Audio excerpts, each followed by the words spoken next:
Time then to complete this little pseudo-trilogy of Tolkien-inspired cartoons with my generation's Return of the King. Another assumed-to-be rare ink-and-cell animated work from famed stop-motion holiday special producers Rankin Bass. It premiered 3 years after their Hobbit became NBC's Thanksgiving special for 1977. And this return was apparently supposed to be someone's Thanksgiving special for 1979. But for reasons I've never really been able to lock down, it moved to ABC and got pushed back until March 1980. I, of course, didn't find it until years later when my parents opened up a gas station/convenience store in a one-horse town that could have passed for Hobbiton if the people weren't so tall and so devoid of any hope for the future. So really, I'd say it could pass for Hobbiton after the Scouring of the Shire, except no filmmaker to date has had the reproductive organs necessary to film that part of the Holy Trilogy, so I have to spend 10 minutes explaining that metaphor every time I use it in mixed company. #nerd problems. Like a certain Peter S. Beagle protagonist, I've heard too many stories to tell you the truth about this one. Some say this return was Rankin Bass's answer to Ralph Bakshi's Lord of the Rings movie, after they saw it when it premiered, and, like so many others, left hilariously disappointed. Others say they always intended to make this from the moment they finished The Hobbit, and that its working title was The Hobbit 2, Frodo. Hobbit 2, Sam Gamgee would have been more appropriate, but details. Time is on the side of they always planned to make this crowd. 2 years is a really rushed schedule for an animated project, but 1 year is absolute madness. Unless your project is some cheap-ass, old-school Hanna-Barbera production, which this is very much not. This is another Topcraft production. Made 2 years before they made Last Unicorn, 4 years before they made Nausicaa, and 6 years before Topcraft's transformation into Studio Ghibli, the anime studio that makes anime normal people have actually heard about, and aren't ashamed to discuss in public. Not that the self-proclaimed anime historians of the internet actually care about this period of the studio's history. It happened before they were born, so unless somebody makes a light novel out of it, set in a high school full of sword-wielding hot chicks, naturally, it might as well not exist. Which is not to say that this Return of the King is some superlative example of the form, either on its own or as a sequel. When I was 5, it was a window into a wondrous, terrible, and beautiful fantasy world, and it still is in fits and starts. But it's also a made-for-TV rush job, and after years of watching those, Jarrell knows they were practically the only kind of superhero movie anybody made in the 70s, I can't help but notice all the signs. Immediately, I get the sense that all involved knew the transition from the end of their Hobbit to the beginning of this would be awkward as hell. Especially for people who refused to read the books.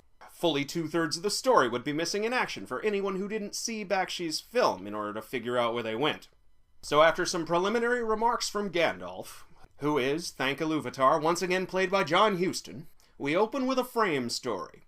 Our core 4 hobbits, plus Gandalf, arrive in Rivendell to celebrate the 129th birthday of Bilbo Baggins.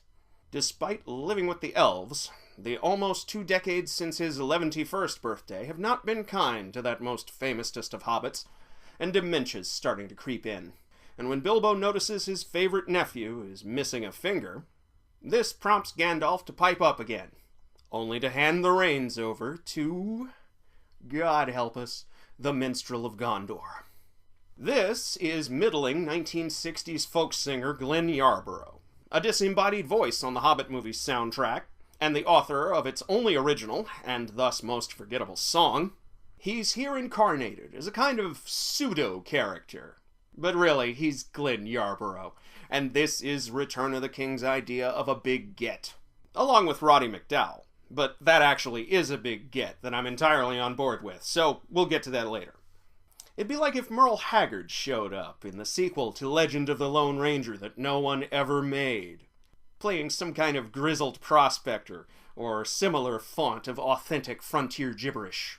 Or, to use a more contemporary example, it'd be like if Linkin Park showed up in the next Transformers movie, playing, I don't know, themselves? We expect Disney movies to stop themselves in their tracks for musical interludes these days, but then again, Disney movies usually have over 2 hours to fill. When all the budget wrangling was done, this thing barely got 97 minutes. They had to make room for commercials, you see, and this movie has room for them still. Full-on 2-second interludes of the purest, most unalloyed darkness, cropping up every 15 minutes like clockwork. And those aren't the only weird production scars this movie bears. For some reason, it has 2 title cards. One pops up where you'd expect near the beginning, to let us know, yes, this is Return of the King, and yes, it is a story of hobbits. But then, on the other side of what would have been a commercial break, we get the titles again, followed by the traditional opening credits, and a Middle-earth version of those map travel montages you get in Indiana Jones movies. Even a lifetime of watching shitty made-for-TV movies, I've never seen that kind of redundancy. But the spirit of redundancy haunts this entire project, and in consequence it spends twice as much time as it really needs to on basically everything. Even the stuff that I like. For example, there's a bit in the book that's not in Peter Jackson's Return of the King, when Samwise finally gets to the east-facing slope of the Shadow Mountains. All of Mordor, from the foothills to Mount Doom, lies spread out before him in a beautiful 1.5 of description. And the ring, within sight of its birthplace and true master, drops all pretenses of subtlety. It straight up gives Sam a vision of himself as Samwise the Strong, a god-emperor who commands the sun to shine, and Mordor to become the giant garden all that volcanic soil should have turned it into eons ago. It's one of my favorite parts in the whole damn trilogy, and I spent 2 years referencing it whenever anybody would ask, hey, what the fuck was up with that part in Fellowship, where Galadriel goes all woo and Frodo tries to hand her the ring? Only to find out Jackson didn't even film it. Not even for the extended edition. Not the kind of betrayal we critics usually scream about, but that's the kind that gets to me. In the book, this takes up all of a paragraph, and Sam rejects it, thanks to his plain hobbit sense, in the space of another. In the movie, in order to even get to that vision, we have to go through a 2-minute song. The vision itself is so well depicted, it's stayed with me my entire life. But of course, at the end, we get another 2-minute Glenn Yarborough song, which not only kills the mood, it kills the fucking pacing. One of our protagonists almost got swallowed up by the clearest demonstration of the ring's powers in the whole damn trilogy. That's not named Gollum. We, the audience, could use at least a little space to breathe. And using a Glenn Yarborough song for that is like using Oxycontin to cure a sinus headache. It's not that he's a particularly bad folk singer. I always found him a mediocre contestant in an overcrowded field, and that's really the point. Tolkien was many things, but he was never mediocre. There aren't that many songs in Return of the King, but hey, you could always cannibalize something from the rest of the trilogy. You might just find an incredibly appropriate time to include all or just part of one, even if it is in the wrong place. Putting it in the wrong place could create all kinds of juicy new thematic resonances that might just even win you that Oscar you've been tilting for. Then again, as far as I know, the rest of the trilogy, including all the songs and poetic asides that Tolkien put into it, were owned outright by another movie studio. So the little fix I just pulled out of my ass right there could have probably incurred some massive lawsuits. And it's not like I hate all the songs. The orc marching song, where there's a whip, there's a way, still rocks quite hard. It's also the most humanizing seems like the wrong word. Orcanizing? Moment the orcs get in this or any other Lord of the Rings film. Adds a dimension to them, so they get to be 2-dimensional instead of 1. And it creates the space to recognize that even the evil armies of Mordor are just slave conscripts being literally whipped into service. I even like some of the non-sonic additions to the story. The book only mentions Frodo's nightmares in passing, but here we actually get to see one. It's in the form of another Glenn Yarborough music video, but in case you can't tell, I'm trying to move on to the positive side of the review now. So this nightmare starts off as a prosaic version of their quest. Kind of a what if they'd managed to embark for Mordor before Sauron got his shit together. But after he casually tosses the ring over his shoulder into the fires of doom, everyone around Frodo turns into orcs.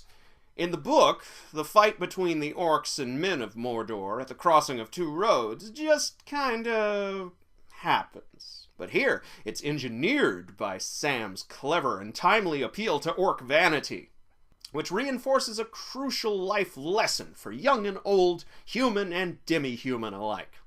It's the opposite of Spaceballs' oft-repeated dictum that evil will always triumph over good, because good is dumb. All too true, but we must not forget evil's pretty fucking stupid its damn self. For one thing, it thinks it can control the whole damn world, and it thinks the path to doing so will be a complete cakewalk. But since we only have 97 minutes to work with here, some cuts were inevitable. And this creates what I can only describe as Cliff Notes Return of the King, without condoning or condemning. The fact so much of the text actually made it here astonishes me. And not just in dialogue either. Screenwriter Romeo Muller did the smart thing here and turned some of Tolkien's best descriptive prose into dialogue. That's where the best bits of Gandalf's narration come from, to the point where I still hear John Huston's voice whenever I read these lines. Same thing happens when I reread Gandalf's confrontation with the Witch King. I hear Nellie Bellflower's voice whenever I reread Éowyn. And Roddy McDowall brings a presence, a gravitas, and a sardonic wit to Sam that no one, before or since, has even tried to match for reasons that completely mystify me. He's the real big damn hero of this piece. Frodo had kind of a hard time of it between films, so Orson Bean spends most of this one sounding either tired or in pain. It's in character, but it's also kind of one note. His best parts come when he's asked to play both Frodo and Old Bilbo, and winds up talking to himself. But on the other hand, the king, whose return is prophesized in the title, barely appears in the film, and has only a handful of lines. He doesn't even get to sweep the fields of Pelennor clean with an army of the dead. The orcs just kind of run away from him. So the uninitiated, as I was once upon a time, are left wondering, okay, what the hell's up with this guy? I mean, obviously the guy in charge of Gondor now is a senile old asshole, but what does this have to do with hobbits again? And as for Legolas and Gimli and Faramir and Arwen and etc., etc., etc... Who? If the movie had come out 3 years ago, I'd probably crucify it for such glaring omissions. Cut off its head, drive a stake through its heart, then bury head and body at separate crossroads, just to be safe. But I've watched this damn thing so many times, I had it memorized before I could really read. Long before I had the patience to read any book that didn't feature Superman or Batman. If you were looking for some kind of objective review of this, or indeed any other Tolkien-based project out of me, then oh boy, have you ever come to the wrong place. This film, and its immediate predecessor, were my gateway drug into Middle-earth. And I'm guessing the same was true for a lot of you out there as well. So give this thing a try. And when you're done with it, pass it on to somebody else. See if it becomes their gateway drug too. Especially if that someone has nothing but contempt for Peter Jackson's treatment of this subject matter. And speaking of which, that's one trilogy down. But like Yoda said, there is another. Another trilogy of Middle-earth-centric films that I've left half-reviewed for years, for no good reason apart from sheer laziness. So, next time, fun's over, and we're finally going to talk about the Battle of the Five Armies.